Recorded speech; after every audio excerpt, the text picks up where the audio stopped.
What's up, everybody? This is Ryan Toby. You know me from Sister Act 2, Mr. Oh Happy Day, and the hit R&B group City High. I'm welcoming everybody to join and tune into the Michael Finkley Show on YouTube and also on the Greater Works Network on Roku TV. Don't forget to subscribe.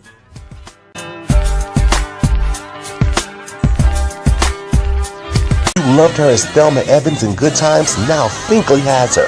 Bernadette Stanis is with us. All coming up next. All my life just to make it.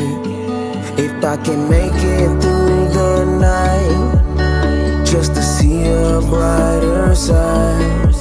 Cause I've been working all my life just to make it. Just to make it. Hello everybody, welcome to the Michael Finkley Show. Thank you so much for joining us today.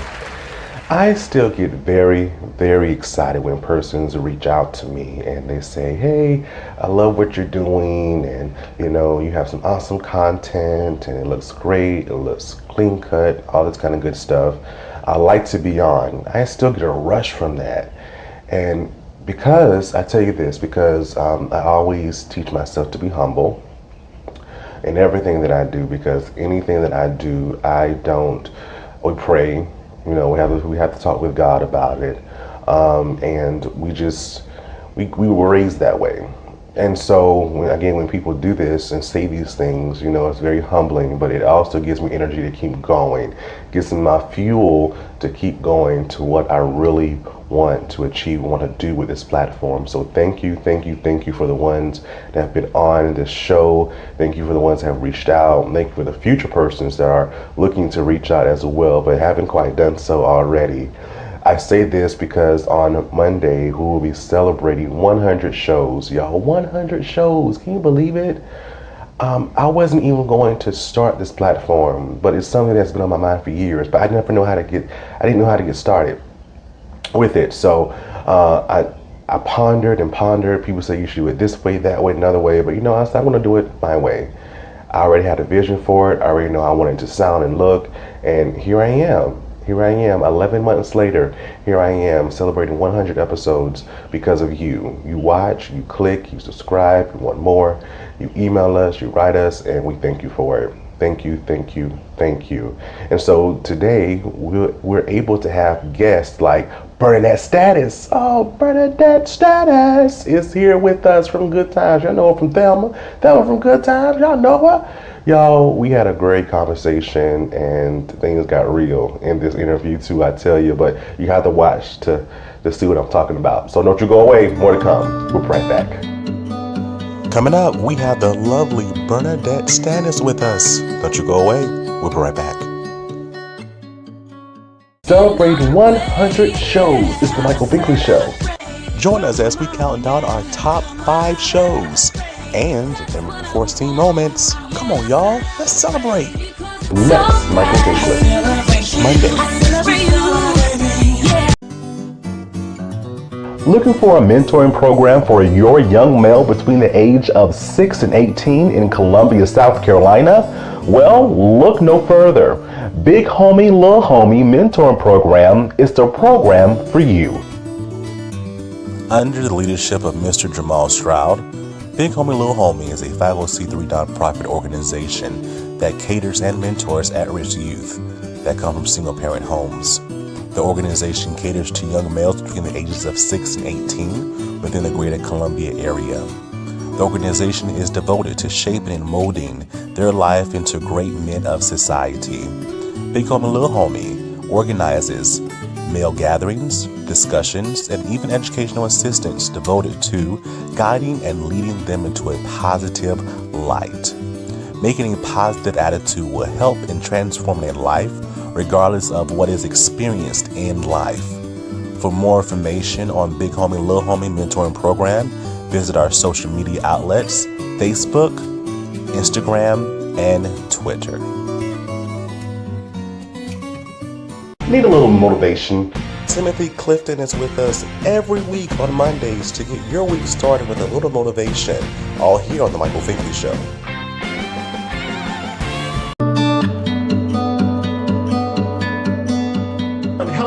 welcome back to the Michael Finkley Show. Now, y'all see my guest beside me. This is History Among Us. Y'all, she is Thelma Evans of Good Times. Y'all, introducing Bernette Stanis. How are you? Fine, Michael. How are you?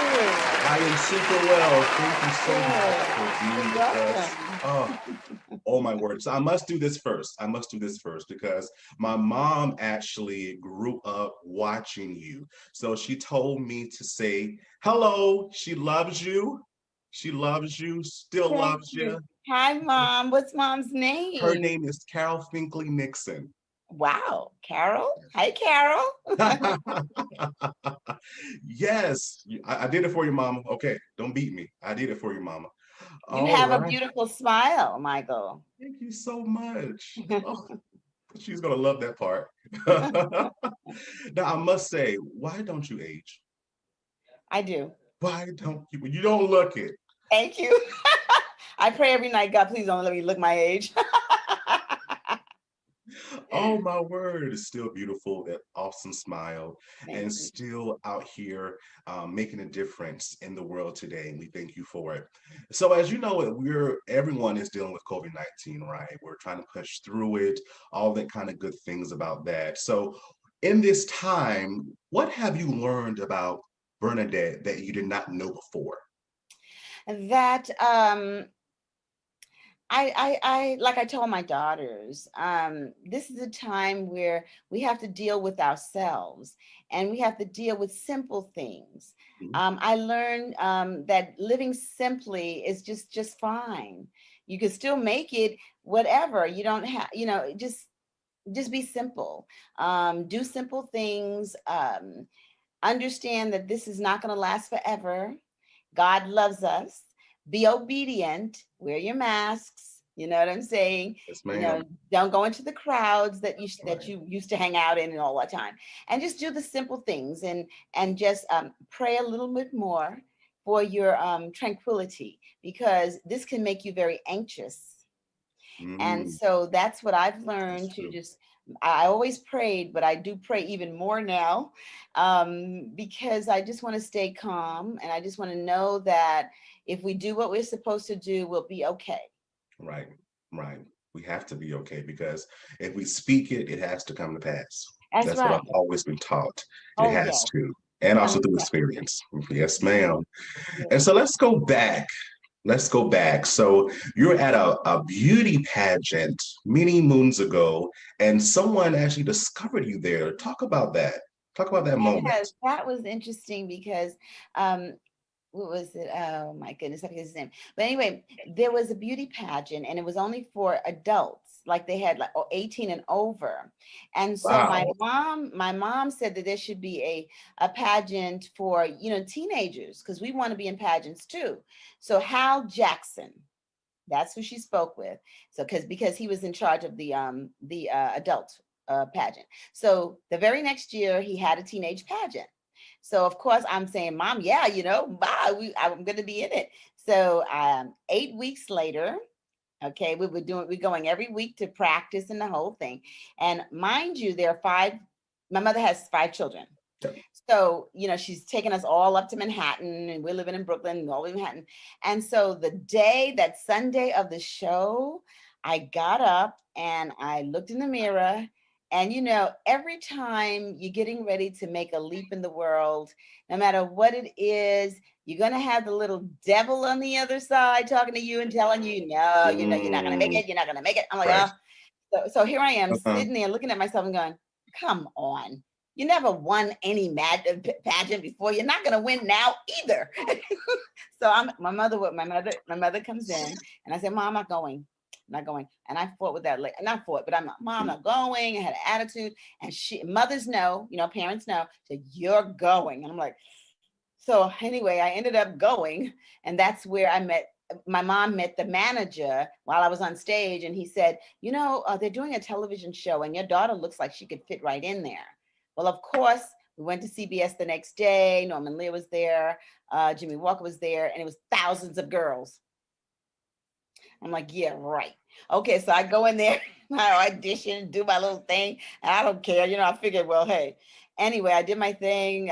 Me and Jimmy were like brother and sister. And Norman started laughing. I think that kind of won him over. And the next thing I knew, they flew me out to California, flew us out to California. There were only 4 girls then. And then came back to New York, didn't hear anything for about a month or so. So I forgot about it. Wow. Then they called my mom and said I was Thelma. I love it. Oh, and the rest is Yeah. history, right? The rest is truly television history. And during that time back in 1975, you all were the first African American family. You became the first African American female teenager. How did it feel to be the Well, first? the first, it felt great. I didn't really know that much about being the first then, but Gotcha. going back to, going back to that pageant thing, I just want to say this, what I learned. I learned that don't let fear stop you from walking into your destiny. Ooh, I'm so glad you Yeah, said that. don't let fear. Ooh, that's my theme for the Oh, year. wow. No more fear in Oh 2021. yeah. Yes, ma'am. Yeah, because I was Yep. afraid and I would have never have been Thelma, Yeah. had I not, jumped on the back of my mother's faith. That's basically what it Right. was. So Right. being the first African American teenager on television didn't really dawn on me until way after the show. I mean, it just Right. didn't. And I just wanted to do my best and be my best. I wanted to, that's just how I was. And I knew the character. They did not know how to write for her. They didn't Mm, understand being the first. They right. did not understand who she was. Right. I knew because I was born and raised in Brooklyn, in Brownsville, in the projects. I knew her very well. Right. So Esther told me Esther told me you go right on up there and talk to those writers and those producers and tell them who Thelma is. And I did.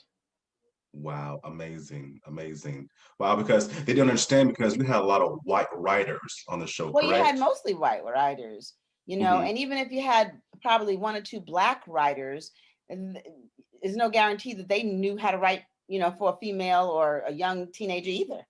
Right. So I had to help them to Hmm. understand that a young black girl from the projects can speak well, is intelligent, can have aspirations to be a doctor or whatever, just like any other teenager anywhere else in the USA or world.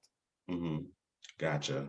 Wow. And I was introduced to Good Times as a child because, of course, my mom watched it growing up. And Right. ever since then, my sisters and I, we've seen every episode. Even my little nephew, who was 5 years old, loves the theme song, I love right? it. And so it's like we grew up on it as well. And so as time went on, you perfected that role of Thelma Evans. Are you truly Thelma Evans? What's the difference? Who's the difference between Bernadette and Thelma? What does that look like? Well, she was a little bit more optimistic than I. Um, I love being the way you said that. being the eldest child in the family, in my real family, Right. I had more responsibilities, Hmm. and being the second child and the only girl in the Evans family, I was Right. a little more spoiled. Hmm. So I had more fun. Yeah, so those are the differences. Gotcha. Like, I want to stay here, right here. I want to stay right here a bit longer. Oh my. And within that groundbreaking show, you covered a lot of issues during that time frame, especially even now. So if we look back, it fits into present day. So what are some of those issues that kind of still stand out to you present day? Well, gangs, venereal disease, drugs, bullying, all those things, high blood pressure, hypertension, older people not getting married because they'll lose their, benefits Yeah. type of thing, so it's kind of like the same thing that's happening. It hasn't, and bad food in the ghettos. Mm, Still the same, mm. so I mean, it has 43 years later, let's say 40, yeah, 43 days, it hasn't really changed much. Right. We've changed our hair, we've changed our clothes, but we really haven't changed much. I gotcha. I gotcha. Oh wow. And then we look at today, we look at the teenagers, right? During this time, your time. How did you beat that curse of being a teen star? Well, my parents wouldn't have me, do anything else but do the right thing. I Right. was trained that way because I was born and raised in Brownsville in Brooklyn. And so everything that Hollywood had to offer that was naughty, I say, Mhm. um, I lived it. I lived it. I mean, I would see it every day. I would see junkies on the corner every single day. And when we would walk to school, we would always say, which one's going to hit the floor? Which one's going to hit the floor? Because, a heroin addict always nods down, right? They just nod slowly, move real, real Oh, slow, all the way down, but they never hit the ground. They I didn't never know that. fall. It's the most amazing thing in the world. They never fall. So I'm like, we used to just say, I bet you that one's going to fall. Oh, no, that one's going to fall. And they never fall. That's how bad it was in my neighborhood. So when I got to Hollywood, my parents were okay with me they knew that I was not going to go into anything because I grew up in it. My daddy also always says to us, what's around you does not have to be in you. Hmm. Hmm. Gotcha. So, I Gotcha. mean, nothing fazed me. No, thank you. No, thank you. No. Oh wow. And even after the show ended, and as time went on, did you even know the impact that you will still be making these many years later? And how does it Never. feel? It feels wonderful now because, well, like you said, like you're the second generation, your little nephew's the third Yeah. generation. Sometimes I go out on my book tours and there are little kids there. I remember this one little boy, he was so cute. And he didn't even see me. He just walked up to the table and he saw the picture of the Good Times family. And he goes, and he starts singing the Good Times theme song. And he was like 5. I think he's 5 or 6. And I'm like, oh my God, thank you, God. I mean, it's so wonderful that it's generational, and it kept me popular all these years. So I just thank God for that. That was really a true blessing from God to me. Yeah. Does your family see you as, oh my gosh, you're Thelma? Or it's like, okay, mama, what's next? What's Oh, up, you mean my mama? kids? Hmm. Don't you do it? No, I don't even think they recognize it. I was on TV. Come on. It's like, wait a minute. I have a granddaughter. She's 5. Hmm. And so she was looking, I think she saw it on television one day and she told my husband, she said, that's Honey right there. I mean, like an everyday, but it is like an everyday occurrence to them because everybody's on television now and, everybody's on the Zoom and stuff. So it's no big deal to them. It's like, yeah, that's Honey. When she was young, that's Honey. She calls me Honey. And so, it's no big deal. And then one day she said, Pop, Honey is a star. I said, what do you know about a star? What's a star? You mean the sky? What are you talking? I said, no, she doesn't know anything about a star and nothing. She just heard somebody say it. And so. Oh wow, that is amazing. That is amazing. She knows that, like, I know, I know. You Yeah, don't have to it's like, tell me, I but know. it doesn't, it's like it doesn't really register though. Right. It's just an everyday occurrence, because everybody's on television. So what? I'll be on television one day too. One day, I guess you will. That's what she said. So. But my 2 daughters, they grew up with it, and I remember the moment they recognized that I was on television. Hmm. The baby daughter, she was sleeping with me, and the Good Times came on. It was like 5 a.m. or something, and I guess she heard my voice, and she sat up, and then she looked. I was up. She looked, and she said, "Ma, that's you." That's how she recognized it. And now at college, when she's there, like they'll play Good Times. She went to Hampton University, and they would play it in the auditorium or the lunchroom, and she would say, "Mom, you're on television again." Bye. Just want to let you know. That's like, that's it. I'm just a Oh, regular mom. I love it. I love it. And again, it just Regular shows mom. how just your energy and just it's just amazing. It's definitely Thank you. amazing. But when we come back, we're going to talk about life after good times, and we're also going to talk about this disease that you refer to as monster of the mind. We'll be right back. Next, what is the monster of the mind? Bern explains. We'll be right back. I'm just not college material. I am tired of school. I'm just not sure what I want to do after graduation. Sound familiar? Welcome to the Prelo Educational Institute. Our focus is to help young people prepare for life after high school. It's never too early to start planting the seed for education, career, and life overall. The Prelo Educational Institute is made up of the following two products. The first product is the book titled I Ain't Going to College, A Guide for Life After High School. This is the first book of a series that introduces middle and high school students to a young man struggling to find his way and make the decision about whether attending college is the right choice for him or not. The book has questions inside, and a supplemental curriculum can also be purchased. The newest product from the Prelo Educational Institute is our online course titled Preparing for Life After High School. In this course, students will learn about decision-making, self-confidence, accountability, self-awareness, and many other topics that speak to social-emotional learning.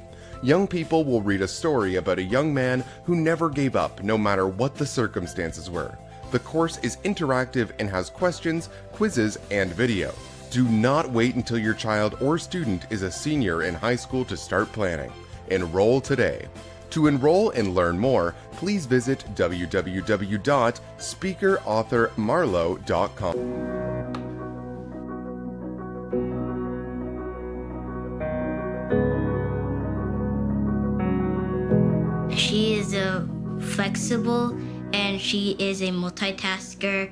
She is a wife, a mom. She is city councilwoman.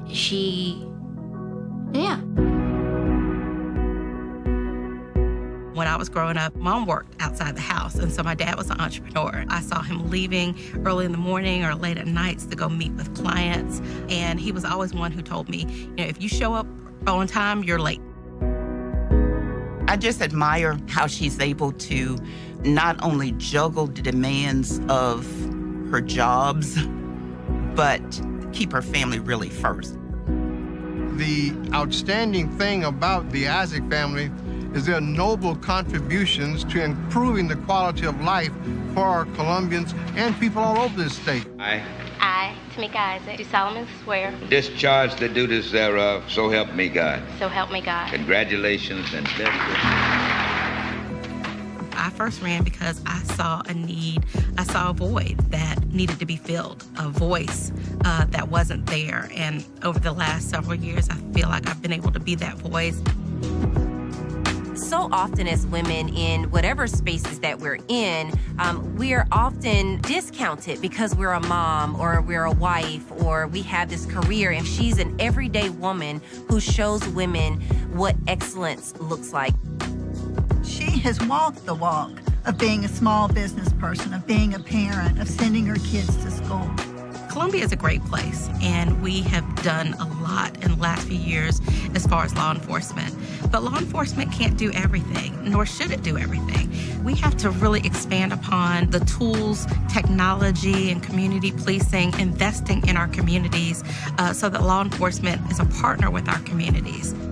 Being a Columbia native, I've seen the way this city has grown. It's grown to the point that sometimes not everybody's been a part of that growth. I want to make sure that communities, specifically communities of color, make sure that they are part of Columbia's present and its future. I want to have a climate plan for this city that not only helps us be sustainable, but also helps provide opportunities for folks in the workforce. There are so many opportunities to take advantage of technology, green energy. I want to be the advocate for growing our city and being on the forefront, not just looking at what other cities are doing and following them, but being the leader.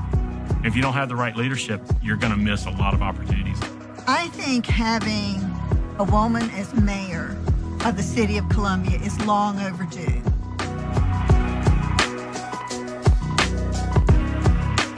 I'm Tamika Isaac Devine, and I'm running for mayor of the city of Columbia.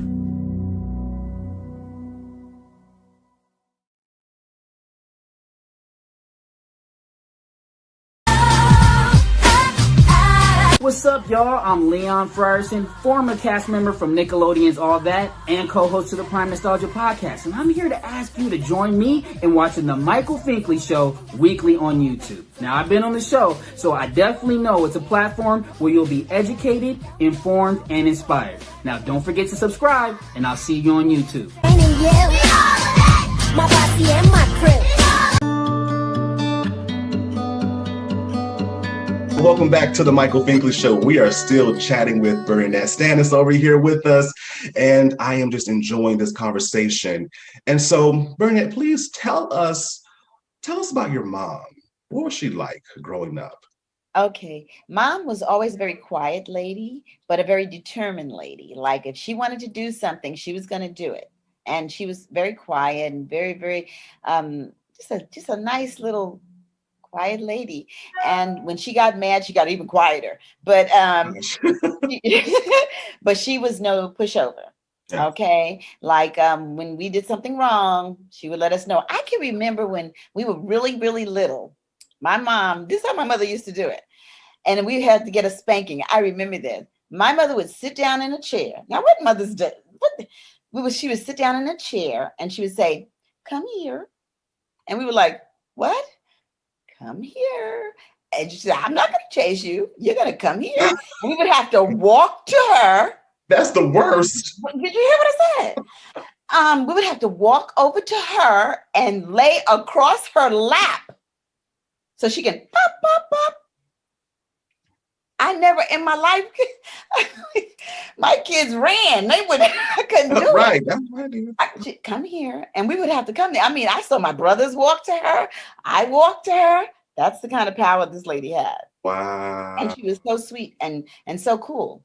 I just said, I never understood that. But anyway, that's how she spanked us. Mm-hmm. So, but, she was just, she sacrificed a lot for us, for all of us, and an incident happened to my father. She was 59 years old. He was 66. And my father got murdered. Someone murdered my daddy. So I think that was the shock that turned her. She just never was the same.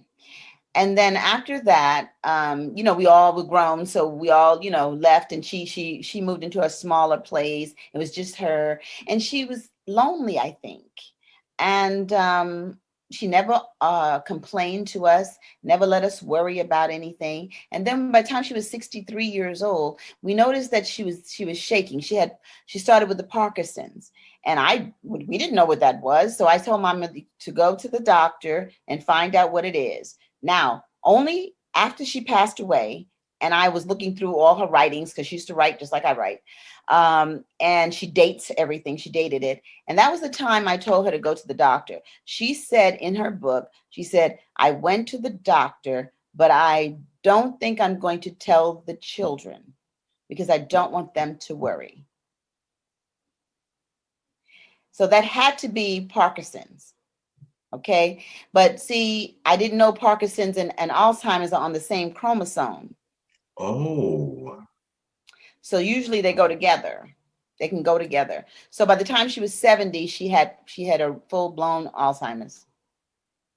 Yeah.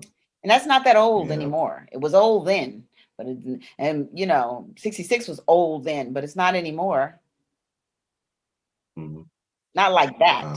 And so, when did you start seeing that change in your mom, in her behavior, her actions? I lived in LA. She lived in New York. And we had a play in Washington, D.C.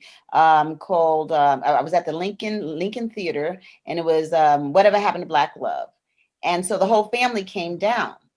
And I saw my mother, and she was not put together right, not for coming to a play. And I'm like, did you guys not see what mommy has on? She had on something, it just didn't fit.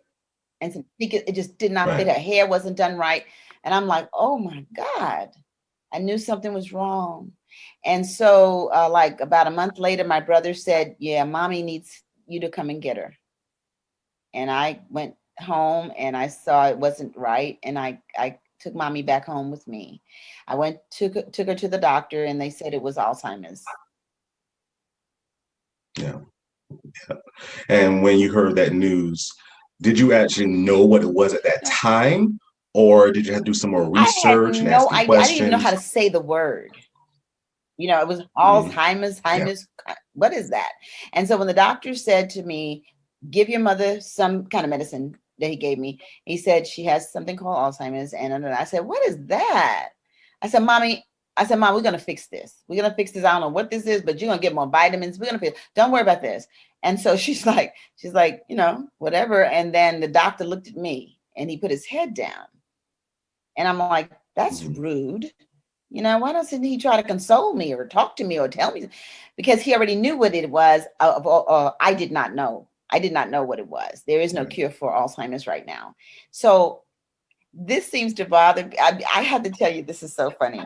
I looked at my mom and I said, Mom, how did you get that disease? I said, that I only heard that disease on Caucasian people, not Black people. We don't get that. Well, I always saw commercials on with Caucasians, so I didn't know anything about that. You just I said, imagine. Caucasian Right. people, well, how did you get that? I said, oh, I know how you got that. I said, you're Creole, so you have a little white blood in you. Bernadette. For all my white supporters and lovers, and I love you guys, please don't hold me to this. That's ignorance. I was totally ignorant. So I'm like, We learned. I learned, and so, and he looked at me, poor doctor, he looked at me. So anyway, now that I, then I went home and I researched it and everything like that. And I'm like, oh, I feel so stupid. But African Americans get this disease twice as much as anybody gets it, and females even more. So, I felt dumb saying that in front of that doctor. But it was a horrible, horrendous reality for me. Yeah. It really was, because I couldn't understand it. I couldn't understand why it happened to her. We were supposed to travel. We were supposed to write our book together. We were supposed to do all these things together. And I said, God, why? Why did this happen? And so one morning I got up and she was just as happy as she wants to be. And I'm like, golly, but mommy's not well. And so when I gave her the medicine, she said, I'm back. I'm back. So she knew something was going on, but she didn't know what, right? So I said, well, I'm glad, Mommy. So, we went along with that for a while. And then, of course, the medicine didn't work after a while. And I had to come to grips with some very hard realities about that. My mother was a bookkeeper, and she kept all the books and all the money, and she knew how to do things so well. And one day I gave her, her money, because I would always put her money in her purse. And we go out and she's just giving money away. I said, okay, I can't do that again. Yeah. So I did something that I cried all the way there and cried all the way back. I went to the toy store and I bought play money.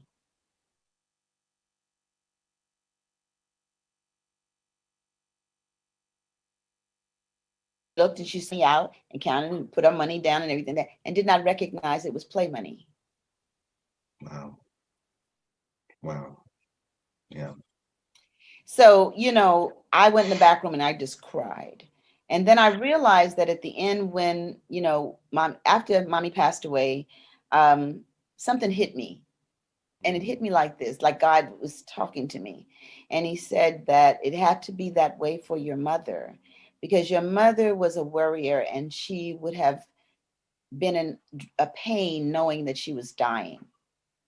So with the Alzheimer's, she was happy every single day. She had no thought of being that she was dying. She didn't know she had Alzheimer's. She didn't know anything. She didn't know any of that. She just knew that she was happy. So I say, well, God knows best. That's it. That's it. And we know we have to trust him because he does know best for us. Yeah. And For every one of us. Not maybe for me, for her, but for her. Yeah. Exactly. And as we talked about before, your story does hit home because this disease struck my family as well. I was a little bit younger, as I don't think I was a teenager yet, but we had to grow up very quickly. My mom, who was a single parent, and with 3 children, so we moved from our place to our grandparents' place. My grandmother started having the same symptoms as you talked about with your mother, and just seeing a very strong-willed, determined individual, spiritual, in the church. We never saw her drink, smoke, or anything like that, just decline. And at one point, she only remembered who I was. And so, and then my grandfather doing the same thing as time went on. So while my mom worked, taking care of the household and still working, trying to just meet all the demands, yeah, right? My sisters and I stepped up. And so we will watch my older sister will watch my grandmother because she got her days and nights confused. And, we will bathe her. We would walk with her, talk with her. I took care more of my grandfather, bathing him, talking with him, a man of God, a bishop in the church, and just declining. So it allowed us to grow faster. Not having that childhood as we saw our friends do. But at the end of the day, I would do it all over again. Yes, of course. Because look at do it all over again. Don't cry. Yeah, I'm not. I promise, Nadette. I promise. But you know what? It's for everything happens for a reason, and sometimes those things are given to us so that we can go forward and help other people. Like, look at what you're doing now. Like how many people you're going to help just having a show that you have. I speak to people about it. You know what I mean? If it can happen to me and my family, I mean, it can happen to anybody. They don't feel so like, why did it happen to me? It happens. And so we have to manage the world. This is what was given. So we manage through it, and that's what we have to do because, it's life and nobody's going to escape life. I mean, there's only one way out. Yeah. Exactly. Whoa. So please talk about your foundation, Remembering the Good Times. What is that all about? Okay. That sounds so cliche, doesn't it? Okay. But I love it. This is the truth. My mother and I were watching Good Times one day when she was in Alzheimer's, and she was looking at the television, and then Thelma, JJ, they were doing their thing. And so all of a sudden I was sitting next to her and she looked at me and she said, that's a cute little old girl. Yeah. So she no longer knew it was me. Mm-hmm. And I said, yeah, Ma, she is, and it was like a stab in my heart. And it's like, God, this wicked thing, this monster of the mind, it took away the very thing that changed our lives that my mother was so proud of, and really she was the reason why I'm Thelma. And she pushed me to do it. And, so when it was over, I said, I'm going to name a foundation called Remembering the Good Times, an Alzheimer's foundation in my mother's memory. Right. I love that. And the book also, The Last Night. Tell us more about that. The Last Night, I named it The Last Night because the last night of her life, it wasn't what I thought it was going to be. That was interesting. When they called, my mother by this time had, she was, she had to go to a facility for like a few weeks. Mm-hmm. And because she had a feeding tube, and I didn't know how to take care of that. And they said that just to get her stronger, well, in the nursing home, instead of them washing the people with soap, they just wring the same towel around the place, I found out. And my mother caught the C. difficile disease. She caught the C. difficile, that's what it's called. Oh and it's a germ from not being clean, from not cleaning well. And in 6 months, she was dead. So the facility hired some women who really probably didn't like anything, and they just didn't care. Mm-hmm. And I just never went back to sue them or anything like that because I was still dealing with all that I had to deal with my mom and stuff. Mm-hmm. But it was horrible. So you have to be careful with if they have to be in a facility just for a little while with the feeding tube, they're open. So you just got to be very careful because if they're not careful, they can die from that. Yeah. So that's what happened to Mom. I lost my thought. What was I saying? The last night. Okay. So when I got the call that her vitals were failing, and I went to the hospital. She was in the hospital by this time, and she had a feeding tube and all that, and then she couldn't talk. I was like, oh my God, my mom is dying. And what goes through your mind is that I've lived all these years with my mother. What am I going to do without my mom? And I didn't know what to do. I didn't know what to do. And so when I went to the hospital, it was as if I was so scared and scared of what I would see. And so when I went to the hospital, just before I walked into the room where she was, it's like God just came to me and said, this is going to happen, and make it good for her. And I just got like a strength, like he gave me grace. And when I walked in there, I said, Mommy, I'm here. Don't worry about anything. I'm not leaving you until this thing is done. She knew. Yeah. She knew. And I laid down with my mom and I stayed right there with her. We prayed. And the room was so peaceful, so calm. And at the end, one of my daughters, Dior, said, she was looking at my mother's eyes and she said, Mommy, she looks like she's looking through, she's not looking right. So I said, well, give her the picture of Jesus. So she showed her the picture of Jesus. She said, no, Mommy, she looks like she's looking through that picture. I said, well, show her the picture of Mary. She loves Mary. She loves Jesus' mother. She'll look at her. So she showed her the picture. She said, no, Mommy, she's not looking at this picture. She's looking through a picture. And I'm like, through the picture? So then I walked on the other side of the bed and I looked at her and she was looking like this, looking all around, like in amazement. It's as if I said to my daughter, I said, it's looking like she's looking at the real thing. And she was. Because she was transitioning right then and there. And I could see it. It's as if I could see her just go. And I didn't even realize, and I started talking to her and saying, this is the moment I got to tell her, Mommy, I love you. I love you. I love you, Mommy. I said, we had fun, Mommy. I love you so much. I know you love me. I said, but you know what, Mommy? It's not over yet. And this looked like as soon as I said that, the nurse came in and she said, code blue. I didn't even know what code blue was, but she got me out of there. And they worked on her. Yeah. But it was death. I didn't know. Yeah. So I'm saying, it's just, so that night was a magical night, a sad night, but it was a night that taught me something. It taught me that God is real, mm-hmm. and that he'll be there for you when your moment comes, and he'll take your hand and pull you over. And I felt that my mother didn't die. She just transitioned. Yeah. Yeah. It didn't feel like death. Whoa. Wow. He always gives us a lesson, even in the good and the bad. That man right there, he knows what he's doing. He knows what he's doing. And so you have done so much in your life. What is something that you still want to accomplish? I want to write a series of shows for the African American woman who's over 50. Mm.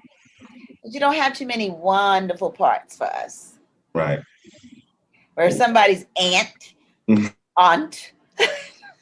grandmother, or a Looney Tune, something. It's just not right. It's just not right.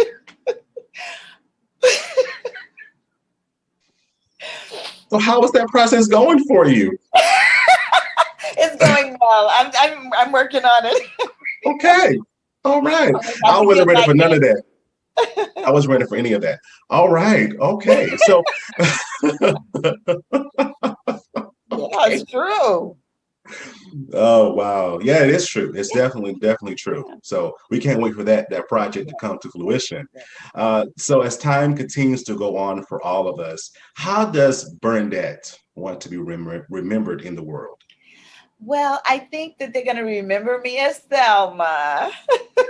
I think that's going to be it. They're going to, no matter what I do, no matter how many plays, no matter how many books I write, they're going to say, put that Thelma down there. Put Thelma down there. And I love it. I love it. Because, it feels like, you remember how I Love Lucy when you were little? You used to watch, did you watch I Love Lucy? With my day, I Love Lucy. And so I watched all of them. Yeah. I feel like I became a I Love Lucy type of thing. Like, good times, Thelma. So I'm good with it. I'm good with it. Awesome. Well, keep doing what you're doing. You're beautiful. Thank you. You're youthful. You're young. All right. Still ideas in that awesome, brilliant mind of yours. Please continue to entertain us and inspire us through your words. Ladies and gentlemen, it is Bernadette Stanis. Thank you for being with us today. But I want to add something.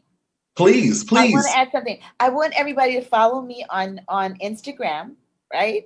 And then I want you to go to now. Look, I'm thinking about this because it's hard for me. I'm getting there, and I want you to go to my bio. Wait a minute. Go to the bio, then go down and press that last one down there, and goes to my YouTube.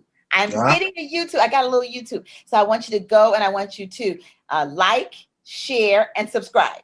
There you go. Y'all heard it. Y'all heard it. She is on Instagram and she's on YouTube. I need you to go do it. And follow me. Follow her, subscribe, like all the stuff, because I do. I need you to do it too. She's Bernadette Stanis. Thank you so much for being with us.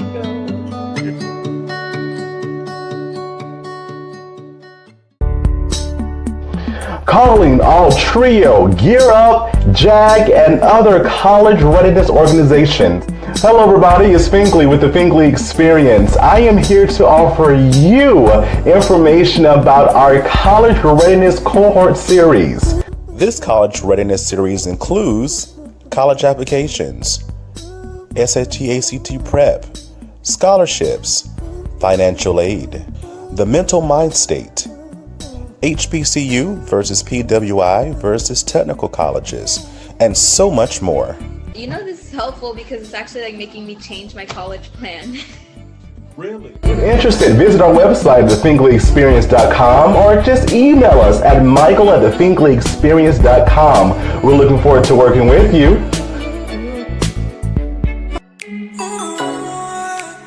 Hi, I'm Thomas Anthony Jones. You might know me from Good Trouble or This Is Us. I encourage you to watch The Michael Finkley Show on Roku TV and on YouTube. Don't forget to subscribe. Celebrate 100 shows. It's The Michael Finkley Show. Join us as we count down our top 5 shows and the foreseen moments. Come on, y'all. Let's celebrate. Next, Michael Finkley. Monday.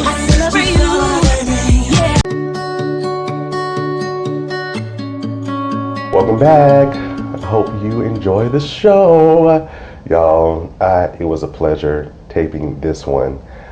Miss Bernadette Stanis, thank you so much for being with us and telling your story and just being who you are, the gracious, awesome woman that you are. Thank you so much. We're going to keep in touch. Thank you so much.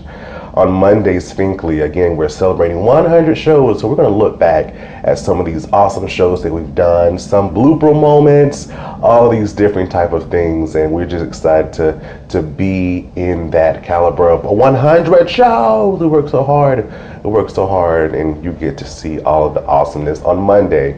If you haven't already, please subscribe to our YouTube channel, Michael Finkley Show, ring that bell for notification. We'll send you emails saying, hey, new content's uploaded. Please listen to us on Spotify and Apple Podcasts. And also, too, for up-to-date information about what we do here at the Michael Finkley Show, please visit our website at michaelfinkleyshow.com. Thank you so much for watching. Y'all have a good weekend. Go rest your bones in your life. We'll be back on Monday. Have a good one.